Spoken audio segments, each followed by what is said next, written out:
Nagpapatuloy ang konstruksyon ng Phase 2 ng Pasig River Esplanade sa bahagi ng Intramuros sa Maynila. Ano-ano kaya ang mga dapat abangan sa lugar? Alamin natin yan sa ulat ni Bernard Ferrer. Ikinatuwa ni Tommy na malapit nang matapos ang Phase 2 ng Pasig River Esplanade sa bahagi ng Intramuros sa Maynila. Papayagan kasing dumaan sa Esplanade ang mga nakabisikleta. Sa aming siklista, malaking bagay yan.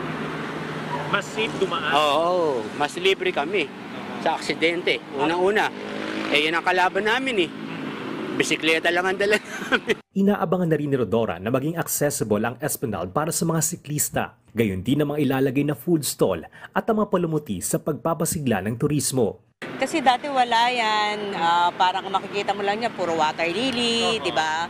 Ngayon at least nagkakaroon ng source ng enjoyment yung mga tao. Sa ngayon, nakatayo na ang mga light posts na mahihalin tulad sa Europa. May walkway na rin na magkokonekta sa kabilang bahagi ng Esplanade. Ilalagay na rin ang mga tiles at eskultura. Oras na matapos, may jogging path at commercial areas sa lugar. Bahagi ito ng Pasig River Urban Development Project ng administrasyon ni Pangulong Ferdinand R. Marcos Jr.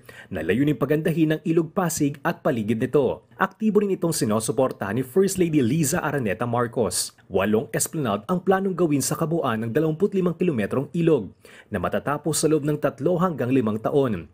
Makatutulong ang proyekto sa problema ng trapiko at polusyon sa Metro Manila at alternatibong transportasyon ang Pasig River Ferry. Samantala, patuloy naman ang pagsaayos sa nasunog na Manila Central Post Office na katabi lang ng Esplanade.